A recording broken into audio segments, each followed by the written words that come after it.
Hi guys, hello and welcome back once again to your own channel, Judicious. Today we'll be talking about entrepreneurship के अंदर जो projects होते हैं basically, यानी कि entrepreneurial activities के related जो projects होते हैं उसके बारे में हम एक brief discussion करने वाले हैं इस सेशन में। क्या क्या topics cover करेंगे, पहले projects को define करेंगे, फिर project management क्या होता है उसके बारे में थोड़ा discussion, कितने types के projects होते हैं, ऑब्जेक्टिव क्या होता है किसी भी प्रोजेक्ट को इम्प्लीमेंट करने का, एग्जीक्यूट करने का, फॉर्मुलेट करने का, ठीक है। और फिर एक प्रोजेक्ट आइडेंटिफिकेशन के ऊपर बात होगी कि क्या पर्पस होता है प्रोजेक्ट आइडेंटिफिकेशन का, what is its importance, how to do it, यानी कि उससे उसको प्रोजेक्ट आइडेंटिफिकेशन के स्टेप्स, और लास्ट पे कोई प्रॉब्लम्स क्या फेस आती हैं जब कभी भी हम ये प्रोजेक्ट आइडेंटिफिकेशन करते हैं। तो प्रोजेक्ट बेसिकली है क्या चीज़, और हम एंटरप्रेन्योरियल एक्टिविटीज़, एंटरप्रेन्योरशिप के कॉन्टेक्स्ट में बात कर रहे हैं यहाँ पर। So what is this project is suppose to mean, वो यहाँ पर हम अभी देखेंगे। तो basically project is a set of planned activities, ठीक है, विच इज़ इंटर रिलेटेड, मतलब एक एक्टिविटी दूसरे से रिलेटेड है, कभी कभी डिपेंडेंट भी होती है एक एक्टिविटी दूसरे एक्टिविटी के ऊपर, ऐसे टास्क होते हैं उसमें वो, ठीक है, उनका एक सेट होता है, और इन सब सारे टास्क को एग्जीक्यूट करना पड़ता है एक फिक्स्ड टाइम के अंदर, कुछ चीज़ों को ध्यान में रखते हुए, जैसे कि इन एक्टिविटीज़ को एग्जीक्यूट करने की कॉस्ट क्या आएगी, कितने एक्सपेंसिव रहेंगे, क्या क्या रिसोर्सेज यूज़ करने पड़ेंगे इस प्रोजेक्ट को अगर हम इम्प्लीमेंट करते हैं तो, और क्या कोई लिमिटेशंस भी रहती हैं, are there any limitations as well, right. So this is basically what projects are. कोई भी अगर कोई एक ऐसी सिंगल क्वालिटी है जो किसी प्रोजेक्ट को हमारे रूटीन कमर्शियल या इंडस्ट्रियल ऑपरेशन से अलग करती है, तो वो है उसकी नोवेल्टी, उसकी क्रिएटिविटी, यानी कि प्रोजेक्ट जो है वो बाकी नॉर्मल इंडस्ट्रियल ऑपरेशन से जो डेली रूटीन में होते रहते हैं, there is nothing new in that, मगर project aims to achieve something which has not been achieved before, that is it aims to include certain new thing, and creativity का यहाँ पर रोल रहता है। इसलिए कोई भी दो प्रोजेक्ट कभी भी बिल्कुल एग्जैक्टली एक जैसे नहीं होते। ऑब्वियसली पहले ही बताया कि प्रोजेक्ट कुछ नया करता है, हर प्रोजेक्ट कुछ नया करता है, राइट। तो कोई भी दो प्रोजेक्ट हमेशा एक जैसे तो हो ही नहीं सकते, ठीक है, क्योंकि फिर वो नोवेलिटी वाला टॉपिक वहाँ पर खत्म हो जाएगा, मतलब फिर तो सेम ही हो गया ना रूटीन ऑपरेशन। तो ये भी एक इंपॉर्टेंट चीज़ है। तो प्रोजेक्ट बेसिकली एक जर्नी है फ्रॉम द नोन, मतलब जो हमें पता है उससे, towards the unknown. Unknown is something जो which is yet to be explored, और ऐसी चीज़ों में obviously risk of failure is there, risk of not being able to achieve the set objective, तो ये सारे रिस्क उसमें रहते ही हैं, ठीक है। अभी प्रोजेक्ट मैनेजमेंट की हम बात करते हैं थोड़ी सी यहाँ पर। प्रोजेक्ट मैनेजमेंट का पर्पस क्या है? पर्पस होता है प्रोजेक्ट मैनेजमेंट का सबसे पहला, क्योंकि नया प्रोजेक्ट हम बात कर रहे हैं, प्रोजेक्ट में कुछ नयापन है, होता है हर एक में, तो उसके एसोसिएटेड रिस्क को कम करने का काम करता है प्रोजेक्ट मैनेजमेंट। जो भी रिसोर्सेज यूज हो रही हैं उस प्रोजेक्ट को एग्जीक्यूट करने में उन रिसोर्सेज को ऑर्गेनाइज करेगा, वो ये सारा काम भी एक स्पेसिफाइड फिक्स्ड बजट के अंदर होगा, प्लस ये सब करते हुए उस प्रोजेक्ट को एग्जीक्यूट करने के पीछे जो ऑब्जेक्टिव्स थे उनको भी यहाँ पर फुलफिल करने का काम करता है, ठीक है। किसी भी प्रोजेक्ट की क्या टेक्निकल स्पेसिफिकेशन होंगी, या उसकी परफॉर्मेंस स्पेसिफिकेशन क्या होंगी, उस सब के बारे में जनरली कस्टमर की जो रिक्वायरमेंट होती है, because we all know customer is the king, और ये प्रोजेक्ट जो है वो कस्टमर के नीड के अकॉर्डिंग ही एग्जीक्यूट करा जाएगा, फॉर्मुलेट करा जाएगा। तो उसकी कस्टमर ने जो रिक्वायरमेंट स्टेट करी है, बताई है, उस बेसिस पर सारी टेक्निकल और परफॉर्मेंस स्पेसिफिकेशन उस प्रोजेक्ट की ओरिजिनेट करेंगी वहाँ से, राइट। तो इसलिए ये बहुत ज़रूरी है कि क्लियर टेक्स्ट में सारा स्कोप लिख दिया जाए एक प्रोजेक्ट का, उसकी टेक्निकल परफॉर्मेंस के बारे में लिख दिया जाए, और अगर ज़रूरत पड़े तो कोई ड्राइंग्स, यानी कि कोई डायग्राम अगर उसको सपोर्ट करने के लिए कुछ चाहिए, वो सब भी क्लियरली क्रिएटेड हो, अवेलेबल होने चाहिए, ठीक है। कोई भी कॉन्ट्रैक्ट अगर होगा फ्यूचर में, मतलब उस प्रोजेक्ट की टीम और कस्टमर के बीच में, वो इसी रिटन जो हमने स्कोप और सारी चीज़ें लिखी हुई हैं और ये डायग्रामेटिक स्पेसिफिकेशन है, इनके बेस पर होगा। तो इसलिए ये इंपॉर्टेंट है कि कोई भी इंपॉर्टेंट एलिमेंट, कोई भी सिग्निफिकेंट एलिमेंट उस प्रोजेक्ट का छोड़ ना दिया जाए, स्किप ना किया जाए, ठीक है। अब देखते हैं कितने तरीके के, कितने टाइप्स के प्रोजेक्ट्स होते हैं। So if we look at projects, the types of projects, तो एक होते हैं मैन्युफैक्चरिंग प्रोजेक्ट, फिर है कंस्ट्रक्शन प्रोजेक्ट, मैनेजमेंट प्रोजेक्ट और research project.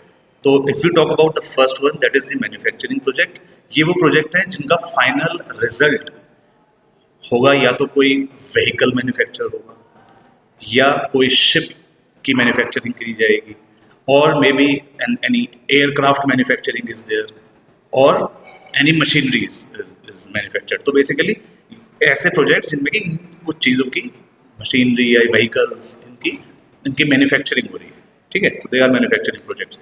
Next is construction project, as the name suggest construction की बात कर रहे हैं। तो इन प्रोजेक्ट का रिजल्ट होगा कंस्ट्रक्शन ऑफ बिल्डिंग्स, क्या क्या कंस्ट्रक्ट करते हैं हम, बिल्डिंग्स हो गया, ब्रिजेस, राइट, रोड्स ऑब्वियसली, और इवन टनल्स एटसेट्रा। तो ये प्रोजेक्ट बेसिकली कंस्ट्रक्शन रिलेटेड होगा, इसलिए इनका नाम कंस्ट्रक्शन प्रोजेक्ट्स है। Then we have certain management projects, यहाँ पर काम का ऑर्गेनाइजेशन या रीऑर्गेनाइजेशन हो सकता है, और ज़रूरी नहीं है कि कोई ऐसी टेंजिबल रिजल्ट आए, tangible you know something which can be touched, ज़रूरी नहीं है ऐसा हो। यानी कि कोई भी अगर कोई नया सॉफ्टवेयर पैकेज है कंप्यूटर का, उसकी डिज़ाइनिंग या टेस्टिंग, या फिर कंपनी के हेडक्वार्टर को आप रेलोकेट कर रहे हैं from one place to another, तो ये सारे मैनेजमेंट के रिलेटेड प्रोजेक्ट्स हैं। ज़रूरी नहीं है कि इनका रिजल्ट कुछ टेंजिबल ही आए, but still they are very very important in that aspect. फिर है रिसर्च प्रोजेक्ट, यहाँ पर ऑब्जेक्टिव्स को इस्टेब्लिश करना मुश्किल है क्योंकि ये तो हम स्टडी कर रहे हैं अभी, ठीक है, और रिजल्ट्स यहाँ पर अनप्रेडिक्टेबल भी हो सकते हैं। So these are research projects. अभी बात करेंगे क्या ऑब्जेक्टिव होता है, क्या ऑब्जेक्टिव होता है बिहाइंड अ प्रोजेक्ट, राइट। तो ऑब्जेक्टिव प्रोजेक्ट का यही है, तो पहला किसी चीज़ की फंक्शन या परफॉर्मेंस को इम्प्रूव एनहेंस करने के लिए प्रोजेक्ट करा जा रहा हो, ये सारा करा जाएगा एक बजट के अंदर, तो ये भी एक ऑब्जेक्टिव है, राइट। तो दो ऑब्जेक्टिव हो गए, एक तो फंक्शन और परफॉर्मेंस जो हम चाह रहे हैं, ठीक है, दूसरा बजट के अंदर, और तीसरा टाइम स्केल को ध्यान में रखते हुए, अनलिमिटेड टाइम नहीं होता प्रोजेक्ट के लिए, ठीक है। तो ये तीन चीज़ें हैं। तो पहला अगर बात करें फंक्शन और परफॉर्मेंस की, तो यहाँ पर क्या है कि जो फाइनल रिजल्ट हो किसी प्रोजेक्ट का, वो एंड यूजर की रिक्वायरमेंट को सेटिस्फाई करे।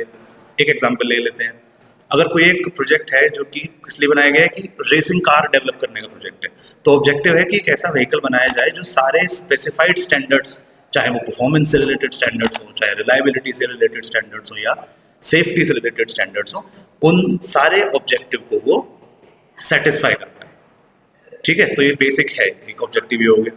अगर सेटिस्फाई नहीं कर पाएगा स्टैंडर्ड्स को, तो मतलब वो प्रोजेक्ट फेल है, ठीक है।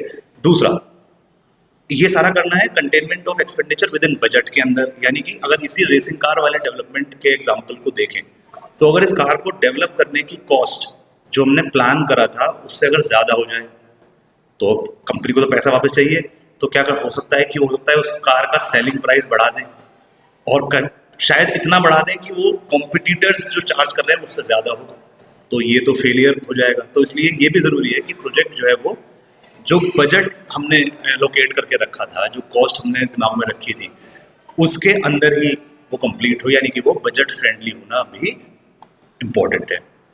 Then is time scale. इसी एग्जांपल में देखते हैं, ये जो गाड़ी वाला एग्जांपल था, ये कार जो है वो एक पर्टिकुलर टाइम फ्रेम के अंदर डेवलप होकर टेस्ट भी हो जाए लॉन्चिंग के टाइम तक, क्योंकि अगर वो लॉन्च का टाइम स्किप हो गया तो सारी मेहनत हो सकता है बेकार चली जाए, हम कोई और कंपनी, कोई और कॉम्पिटिटर अपना प्रोडक्ट उसी रेंज में लॉन्च कर दे, कोई और रेसिंग कार आ जाए। तो यहाँ पर ये भी ज़रूरी है कि टाइम को भी ध्यान में रखते हुए प्रोजेक्ट एग्जीक्यूट करा जाए। Now let's talk about project identification, ठीक है, और उसमें भी उसका पर्पस से पहले स्टार्ट कर लेते हैं, the purpose of project identification. तो पर्पस क्या है यहाँ पर? पर्पस ये है कि एक ऐसी प्रिलिमिनरी प्रपोजल डेवलप करा जाए जिसमें कि उस पूरे प्रोजेक्ट का कोर्स ऑफ एक्शन हो, ठीक है, क्या क्या एक्टिविटी करेंगे, कितने टाइम के अंदर करेंगे, कितनी कॉस्ट यानी कितनी बजट के अंदर करेंगे, और क्या गोल अचीव करने वाले हैं, ठीक है। ये स्टार्टिंग में प्रोजेक्ट आइडेंटिफिकेशन का एक पर्पस है, ठीक है। आइडेंटिफिकेशन जब हम कर रहे हैं किसी प्रोजेक्ट का, तो उसमें क्या क्या इन्वॉल्व होगा, रिव्यू करना पड़ेगा ऑल्टरनेटिव अप्रोचेस का, कि अगर ऑप्शन ए नहीं, प्रोजेक्ट ए नहीं कर रहे, तो क्या हम प्रोजेक्ट बी करें, या प्रोजेक्ट सी या डी।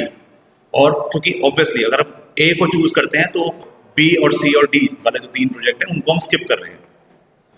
ठीक है, तो हमें रिव्यू करना है कि क्या क्या ऑल्टरनेटिव ऑप्शंस अवेलेबल हैं हमारे पास, ये आइडेंटिफिकेशन के स्टेप में ही होगा।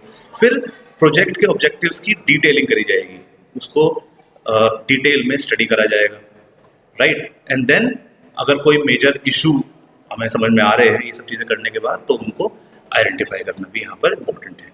अब जो इस प्रोजेक्ट आइडेंटिफिकेशन के प्रोसेस का रिजल्ट होगा उसको समराइज करना पड़ेगा, या तो एक रिपोर्ट के फॉर्म में, या किसी प्रोजेक्ट कुछ ब्रीफ डिस्क्रिप्शन के फॉर्म में, या किसी कॉन्सेप्ट डॉक्यूमेंट के फॉर्म में। फॉर्मेट इन सारे रिपोर्ट्स का वही होगा जो गवर्नमेंट या फाइनेंसिंग एजेंसीज की रिक्वायरमेंट के अकॉर्डिंग है। देन प्रोजेक्ट आइडेंटिफिकेशन के अंदर ही व्हाट इज इट्स इम्पोर्टेंस, क्या इम्पोर्टेंस है प्रोजेक्ट आइडेंटिफिकेशन की। अगर आइडेंटिफिकेशन के फेज पर ही फोकस शिफ्ट हो जाता है रिजल्ट, एक्सपेक्टेड रिजल्ट के ऊपर से कि हमें चाहिए क्या इस प्रोजेक्ट के एंड में, तो चांसेस ये है कि वो प्रोजेक्ट सक्सेसफुल नहीं हो पाएगा, या उसके सक्सेसफुल होने के चांसेस खत्म हो जाएंगे, क्योंकि हम अपना फोकस ही यहाँ पर लॉस्ट कर चुके हैं इसी फेज पर। तो बेसिकली बहुत इंपॉर्टेंट है यहाँ पर इसी स्टेज पर ही आइडेंटिफाई कर लेना कि what is basically the result that is expected out of this project, one thing. फिर है, अब क्योंकि प्रोजेक्ट के अंदर बहुत लोग इन्वॉल्व, बहुत सारे स्टेक होल्डर्स इन्वॉल्व होंगे, तो उनके साथ कंसल्टेशन जरूरी है, उनका इन्वॉल्वमेंट भी, एक्टिवली पार्टिसिपेशन उनका रखना पड़ेगा। ठीक है, इसी स्टेज पर ही करना जरूरी है, ताकि एक्चुअल में क्या हमें चाहिए उस प्रोजेक्ट से, उसके बारे में उसका कॉन्सेप्ट क्या है वो सेलेक्ट कर पाएँ। और इससे एक और चीज़ होगी, उस प्रोजेक्ट को सक्सेसफुली इम्प्लीमेंट करने के चांसेस बढ़ जाएंगे, क्योंकि अल्टीमेटली ये जो स्टेक होल्डर्स हैं यही इसमें अगर स्टार्टिंग से इन्वॉल्व रहेंगे, तो जब प्रोजेक्ट बनके तैयार होगा तो ये उसको इम्प्लीमेंट करने में अपना 100% देंगे। तो ये भी यहाँ पर एक बहुत इंपॉर्टेंट चीज़ है। Now will talk about project identification के steps, what are the steps that are involve.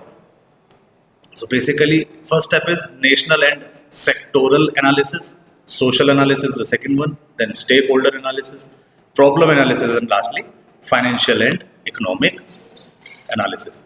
So talking about national and sectoral analysis, ठीक है, गवर्नमेंट के प्लान्स, गवर्नमेंट की प्रायोरिटीज, और जिससे हम फाइनेंस, जिस एजेंसी से हम फाइनेंस अवेल करेंगे, उनके प्लान्स और उनकी प्रायोरिटीज को ध्यान में रखते हुए हमें अपना ओवरऑल गोल और आउटकम को मॉडिफाई करना है इसी स्टेज में। फिर है सोशल एनालिसिस, हमें ये समझना होगा कि सोशियो इकोनॉमिक कॉन्टेक्स्ट क्या रहेगा इस प्रोजेक्ट को लेकर।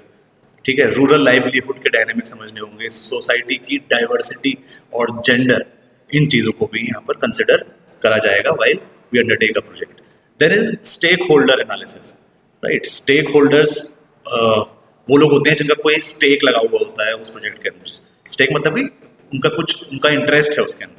ये कस्टमर भी हो सकते हैं, ये एम्प्लॉयज़ भी हो सकते हैं, गवर्नमेंट भी हो सकती है, और ऑब्वियसली हमारे फाइनेंसर्स भी हो सकते हैं, राइट। तो इन सब का असेसमेंट करना ज़रूरी है, क्या इनके क्या क्या इंटरेस्ट रहेंगे, क्या रोल प्ले करेंगे इस प्रोजेक्ट के अंदर। इसी से ही जो है हम अपने आउटकम को डिस्क्राइब कर पाएंगे।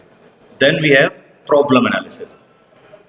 प्रोजेक्ट कर रहे हैं मतलब प्रोजेक्ट किसी प्रॉब्लम को सॉल्व करने के लिए करा होगा, राइट। तो प्रॉब्लम ट्री अप्रोच यूज करके ये देखना है कि एक्चुअल में उस प्रॉब्लम को हमें एनालाइज करना है। जैसे पेड़ के अंदर रूट्स होते हैं, ट्रंक और फिर ब्रांचेस, तो इस प्रॉब्लम एनालिसिस के अंदर भी रूट्स का मतलब हो गया कॉजेज, क्या कॉज है इस प्रॉब्लम का, क्योंकि रूट्स दिखते नहीं है ना, right, but they are there. Then is trunk, trunk हो गया को यहाँ पर रिलेट करा मेन प्रॉब्लम, कि ये मेन प्रॉब्लम है। और ब्रांचेस क्योंकि ऊपर जाके स्प्रेड हो जाती हैं, तो यहाँ पर बोला गया ये ब्रांचेस को इक्विवेलेंट किसका रखा गया, कॉन्सिक्वेंसेस की। प्रॉब्लम तो एक ही है मगर उसकी वजह से ये सारे कॉन्सिक्वेंसेस हो रहे हैं। ठीक है, तो इस स्टडी के थ्रू प्रॉब्लम एनालिसिस करा जाएगा। और लास्टली, ये तो बहुत ऑब्वियस है, फाइनेंशियल और इकोनॉमिक एनालिसिस तो करना ज़रूरी भी है और द सेम टाइम लॉजिकल भी है। अब कभी कभी प्रोजेक्ट आइडेंटिफिकेशन करने में क्या क्या प्रॉब्लम फेस करनी पड़ती है वो देख लेते हैं। लास्ट टॉपिक, प्रोफेशनल बायस आ जाता है कभी कभी प्रोजेक्ट जब हम प्रॉब्लम आइडेंटिफिकेशन करने जाते हैं, क्योंकि कोई एक एक्सपर्ट होगा जो उस प्रॉब्लम को आइडेंटिफाई कर रहा है। ठीक है, और वो एक्सपर्ट जरूरी नहीं है कि हर एक फील्ड का एक्सपर्ट हो, वो किसी एक पर्टिकुलर फील्ड का एक्सपर्ट होगा ऑब्वियसली। तो वो उस प्रॉब्लम को और उस प्रॉब्लम का सॉल्यूशन अपने फील्ड ऑफ, अपने पर्टिकुलर एरिया ऑफ एक्सपर्टीज के अकॉर्डिंग वो उसको आइडेंटिफाई करेगा। तो यहाँ पर कहीं ना कहीं पर्सनल बाइस तो मैं इसको नहीं बोलूंगा, मगर हाँ प्रोफेशनल बाइस तो आ ही जाता है, ठीक है। तो ये एक प्रॉब्लम है। देन अब इसका सॉल्यूशन क्या हो सकता है, लॉजिकल, कि एक आइडेंटिफिकेशन एक्सपर्ट्स की टीम हो जिसमें अलग अलग फील्ड के एक्सपर्ट्स हों, रेंज ऑफ एक्सपर्ट हो, क्योंकि ये वो लोग हैं, एक पूरी टीम हो जाएगी ना, तो ये उस प्रॉब्लम को प्रॉपरली आइडेंटिफाई कर पाएंगे और क्या क्या और ऑप्शंस हो सकते हैं उनको अच्छे से एग्जामिन भी करने में कैपेबल होंगे, right. So with this, I wind up this session, and we'll continue with more such videos in the future as well. So thank you for watching. Bye bye and take care.